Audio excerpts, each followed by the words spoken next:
Assalamualaikum warahmatullahi wabarakatuh dan salam sejahtera. Okey, untuk kumpulan saya, kami akan membentangkan tentang dimensi nilai hot speed dalam organisasi PDRM.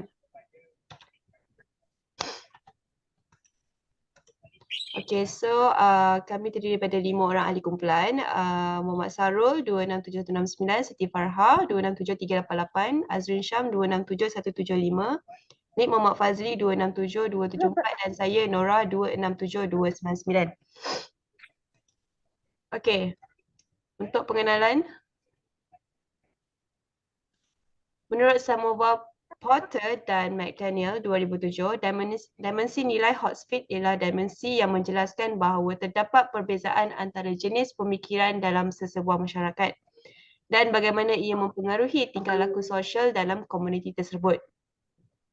Dimensi nilai dibangunkan oleh Hotspit kerana Hotspit memegang kepercayaan bahawa setiap tamadun dipupuk untuk mempraktikkan program mental tertentu. Dialah yang pada mulanya membawa ciri ini menjadi fokus. Beliau juga berpendapat perkara ini bermula pada awal kehidupan. Teori dimensi nilai Hotspit telah melihat penggunaan meluas sebagai kaedah untuk menilai dan menyiasat kepentingan dan fungsi budaya dalam organisasi atau masyarakat. Pengenalan teori dimensi nilai terbahagi kepada 4 iaitu individualisme atau kolektivisme, uncertainty avoidance, power distance dan masculinity atau femininity. Bagi individualisme dan kolektivisme, individualisme menurut Gibson, Kirkman dan Shapiro 2001, konsep budaya individualisme menggambarkan sikap mendahulukan kepentingan diri sendiri daripada kepentingan orang lain.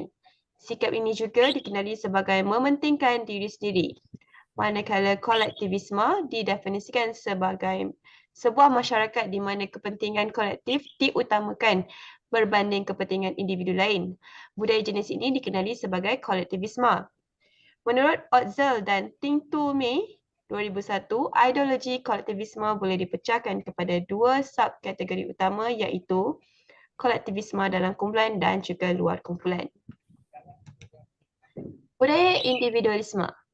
Orang itu adalah unit yang paling penting dalam suasana sosial dan konsep kemerdekaan diberi lebih berat daripada konsep saling bergantung. Prestasi individu berfungsi sebagai kayu pengukur untuk menentukan tahap pampasan yang akan diberikan. Keistimewaan setiap orang dipandang tinggi, manakala budaya di dalam kolektivisme, pendapat, keperluan dan matlamat dalam kumpulan diutamakan berbanding individu yang memiliki diri sendiri. Dalam kumpulan dan bukannya tingkah laku individu dalam mengejar keseronokan, mereka sendiri digunakan untuk mewujudkan standard dan tanggungjawab sosial. Individu meletakkan keutamaan yang lebih tinggi untuk mempunyai kepercayaan yang sama dengan ahli dalam kumpulan daripada mereka mempunyai kepercayaan yang memisahkan mereka daripada ahli dalam kumpulan. Kesediaan individu untuk bekerjasama dengan ahli dalam kumpulan mereka sendiri adalah sangat tinggi. Sejak dari hari pertama pegawai-pegawai polis menjalani program latihan asas polis, mereka telah disemai dengan semangat D-Corp yang juga dikenali sebagai semangat kepunyaan pasukan atau semangat kekitaan kumpulan. Nilai ini diteruskan apabila mereka melaksanakan tugasan di lapangan iaitu persekitaran di mana budaya kerja berpasukan sentiasa diamalkan. Sebagai contoh, setiap kali penugasan rondaan dijalankan, 2 orang pegawai polis akan ditugaskan untuk melakukan itu dan pegawai tidak dibenarkan menjalankan tugas secara bersendirian atas sebab keselamatan dan memudahkan setiap tugasan yang dijalankan. Namun begitu, nilai individualisme mungkin terdapat dalam organisasi ini. Walaupun pada hakikatnya ia tidak memainkan peranan yang besar, nilai individualisme ini lebih kepada semangat seseorang pegawai untuk melobi kenaikan pangkat dan macam-macam lagi. Apabila seseorang pegawai lebih menumpukan kepentingannya sendiri daripada kepentingan kumpulan atau organisasi, nilai individualisme ini kadang-kadang boleh mengakibatkan suasana bukan hormat. Untuk memastikan perkara bergerak ke hadapan dengan cepat dan cekap, tugas seorang pemimpin adalah sangat penting dalam situasi ini. Seterusnya, saya serahkan pada Sarul. Baik, saya teruskan dengan bahagian B, iaitu uncertainty avoidance. Menurut Samova Porter dan McDaniel 2007, terdapat komponen pengelakan ketidakpastian yang menyiasat keupayaan masyarakat untuk bertindak serta reaksinya terhadap keadaan yang tidak dijangka dan kejadian mengejut. Di samping itu, keperluan untuk mengelakkan ketidakpastian telah memaksa setiap masyarakat untuk merangka mekanisme tindak balas atau mewujudkan fakta mutlak. Hotstate menjelaskan bahawa tahap di mana budaya meletakkan premium untuk mengelakkan ketidakpastian mungkin berfungsi sebagai proksi untuk meramalkan bagaimana ahli masyarakat itu akan bertindak balas apabila berhadapan dengan keadaan yang tidak dijangka. Respon ini dipecahkan kepada dua kategori. Yang pertama adalah pengelakan ketidakpastian yang tinggi dan yang kedua adalah pengelakan ketidakpastian yang rendah. Kategori respon uncertainty avoidance iaitu ada terbagi kepada dua, iaitu high uncertainty avoidance dan low uncertainty avoidance. Okey, high uncertainty avoidance ada 5, iaitu mengelak daripada ketidakpastian dan kekaburan. Kedua, lebih banyak peraturan formal. Ketiga, tidak dapat menerima idea, perlakuan yang berbeza. Keempat, mencari konsensus. Dan terakhir, percaya kepada kebenaran iaitu atau kepakaran mutlak. Low uncertainty avoidance pula terbahagi kepada 5, iaitu menerima ketidakpastian. Kedua, kurang peraturan. Ketiga, boleh menerima sesuatu yang luar biasa, unusual. Keempat, tidak menyukai hierarki. Dan yang terakhir adalah bergantung pada diri sendiri berbanding mereka yang pakar. Okey, tahap pengelakan ketidakpastian yang rendah membawa kepada pembangunan budaya sosial yang lebih mudah disesuaikan, manakala tahap pengelakan ketidakpastian yang tinggi membawa kepada pembangunan budaya sosial yang lebih teratur. Kedua-dua jenis pengelakan akan mengakibatkan pengasingan kumpulan. Menurut Hofstede, dimensi ketiga jarak kuasa akan memberi kesan kepada cara orang melihat status dan kuasa pada masa hadapan.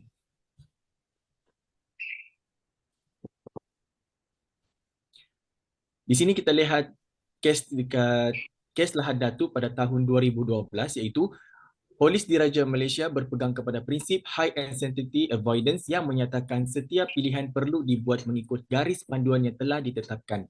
Sekiranya semuanya dijalankan mengikut dokumen prosedur operasi standard, ia bukan sahaja memastikan pegawai dan anggota lain yang menjalankan tugas mereka bebas daripada salah laku. Malah ia juga akan memastikan mereka selamat. Ini sekaligus mengelak masyarakat umum berpandangan buruk terhadap PDRM apabila keputusan tidak disenangi rakyat dilaksanakan.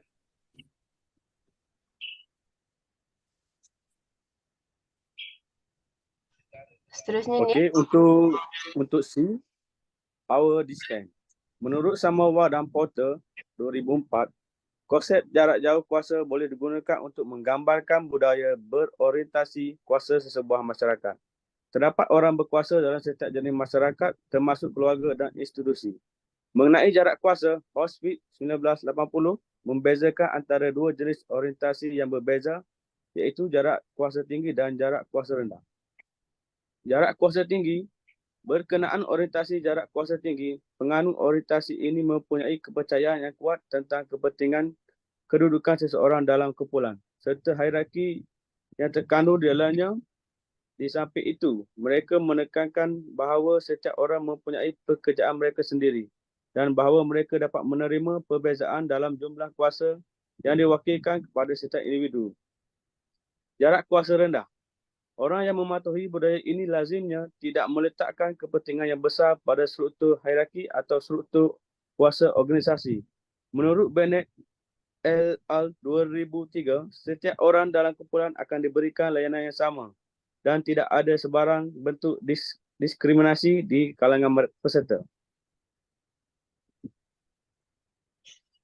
Hierarki wujud dalam organisasi ini bukan sahaja semasa proses membuat keputusan, tetapi juga dari segi kebajikan dan kebimbangan lain. Terdapat perbezaan antara pegawai berpangkat rendah dan pegawai kanan polis dalam hal ini dan perkara-perkara lain. Apabila menyentuh soal kebajikan, mereka yang terlibat kebiasaannya berlaku apabila isu yang melibatkan pegawai polis yang lebih tinggi diberi perhatian lebih daripada yang pegawai yang berpangkat rendah. Sebaliknya, pengurusan daerah atau kontijen di mana pegawai ditugaskan biasanya menentukan bagaimana keadaan ini berlaku. Pengurusan organisasi PDRM jelas berpegang kepada struktur hierarki dilihat melalui penggunaan gelaran seperti Tan Sri, Datuk, Tuan dan Puan. Okey, saya sambung. Pengenalan teori dimensi nilai iaitu demasculinity atau femininity. Menurut kajian Forsted dari tahun 1980, komponen nilai seterusnya dan terakhir ialah kejantanan dan kewanitaan. Masyarakat yang sangat menitik beratkan orientasi dominan, lelaki dikatakan mempunyai ciri perwatakan maskulin. Dalam masyarakat ini, lelaki diharapkan untuk mengambil peranan pemimpin, menjalankan tanggungjawab yang penting dan tanggungjawab untuk mengemudi masyarakat. Sebaliknya, kewanitaan dicirikan oleh masyarakat yang sangat menitik beratkan perbuatan mengasuh. Budaya yang diamalkan dalam masyarakat ini berpegang kepada kepercayaan bahawa keupayaan seseorang itu adalah bebas daripada jantinanya. Jika melihat struktur carta organisasi PDRM, majoriti wanita dilantik ke jawatan yang lebih berkait rapat dengan pengurusan organisasi ini. Dalam kebanyakan kes, individu ini diambil bekerja dalam kapasiti seperti sebagai pegawai penyiasat jenayah seksual, pemeriksa pelesenan, ketua bahagian pengurusan daerah dan pentadbiran yang tidak memerlukan mereka membuat panggilan penghakiman penting. Ini menunjukkan secara muktamad bahawa budaya maskulin dalam PDRM memberi penekanan yang lebih tinggi daripada budaya feminin. Di peringkat paling awal pasukan polis, anggota polis wanita biasanya ditugaskan dengan tugasan pentadbiran, menangani aduan daripada orang awam dan menyelia banduan wanita.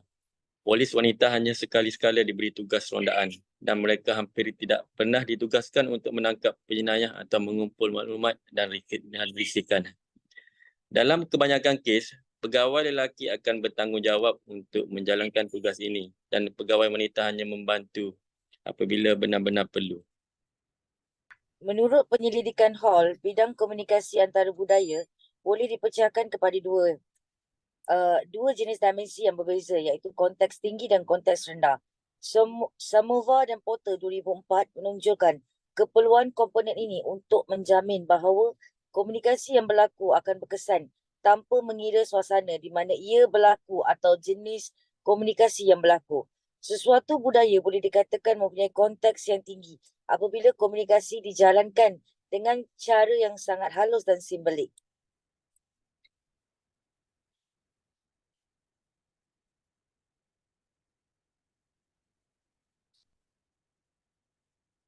Next slide. Dalam masyarakat yang meletakkan nilai tinggi pada komunikasi sensitif konteks, perkataan yang paling mudah pun boleh mempunyai pelbagai konotasi. Sebagai contoh, perkataan ya boleh ditafsirkan dalam pelbagai cara termasuk ya, mungkin dan tidak. Maksud istilah ini boleh diubah sepenuhnya oleh nada suara, ekspresi muka dan bahasa badan orang yang bercakap itu. Oleh itu, untuk menentukan tafsiran perkataan yang betul, pemerhatian yang teliti adalah keperluan mutlak. Budaya yang meletakkan nilai tinggi pada konteks percaya bahawa diam boleh menyampaikan pelbagai makna. Si Schmidt et.al. 2003. Ya, itulah sebabnya menurut Porter dan Samova 2004, diam tidak terlihat sebagai sesuatu yang perlu diletakkan dalam situasi demikian masyarakat. Dalam orientasi komunikasi yang bercirikan konteks rendah, pertukaran maklumat berlaku secara terbuka dan tanpa menggunakan bahasa berkod. Orang yang paling suka bercakap adalah mereka yang paling banyak menggunakan bentuk komunikasi ini dalam budaya ini. Mereka yang mematuhi budaya konteks rendah meletakkan penekanan yang sangat tinggi pada ketepatan dan kejelasan komunikasi lisan, dan mereka mendapati maklumat yang bergantung pada konteks sangat meresahkan. Selain itu, masyarakat yang menjunjung budaya konteks rendah ini kurang seragam dan amat bergantung kepada penggunaan fasa lisan. Di samping itu, mereka dapat berkomunikasi antara satu sama lain melalui penggunaan mana-mana medium, termasuk medium komunikasi teknologi seperti internet dan pelbagai peranti. Okey, komunikasi konteks rendah dalam PDRM adalah sesuatu yang sangat penting dalam berkomunikasi kerana ia memerlukan setiap arahan yang diberikan tidak jelas bagi mengelakkan maksud yang ingin disampaikan kepada pegawai yang menerima arahan daripada disalah baca. PDRM bukan sahaja bergantung kepada komunikasi lisan, malah ia juga menggunakan pelbagai bentuk teknologi untuk menyebarkan maklumat kepada penerimanya. Salah satu contoh aplikasi teknologi ialah penciptaan laman web ISIA yang merupakan sistem maklumat dan rujukan yang akan menyampaikan arahan terkini daripada organisasi. Penggunaan alatan seperti mesin fax dan walkie-talkie juga amat membantu dalam proses penyebaran maklumat. Sebagai contoh, penggunaan walkie-talkie dalam penugasan ahli memberi kesan positif untuk memastikan proses itu dijalankan dengan lancar. Jika dibandingkan dengan menggunakan telefon yang boleh mengakibatkan maklumat yang disampaikan terganggu kerana ketiadaan rangkaian telefon di kawasan tersebut, walkie-talkie ini akan dikawal oleh pusat kawalan yang akan memberi arahan terus kepada ahli untuk pergi ke lokasi kejadian. Selain itu, anggota polis akan dapat memberikan maklum balas dengan lebih cepat dengan walkie-talkie. Baiklah, rumusan perbincangan tentang budaya dalam kumpulan atau organisasi harus memberi perhatian yang teliti kepada dimensi nilai budaya Hogsmeade yang juga dikenali sebagai dimensi nilai Hogsmeade serta budaya konteks rendah dan konteks tinggi oleh Hall. Kedua-dua konsep ini sangat penting. Variasi yang terdapat dalam masyarakat ini adalah sesuatu yang bermanfaat kepada perkembangan budaya dan bukanlah sesuatu yang harus dipandang sebagai sesuatu yang negatif. Kepimpinan PDRM, khususnya pengurusan kanan, bertanggungjawab mengambil langkah-langkah pencegahan pada setiap masa bagi menjamin nilai-nilai yang dipegang dalam pasukan sentiasa dipertingkatkan dengan melaksanakan inisiatif yang memberi kesan yang membina. Baiklah, sekian sahaja daripada kumpulan kami. Terima kasih dan Assalamualaikum.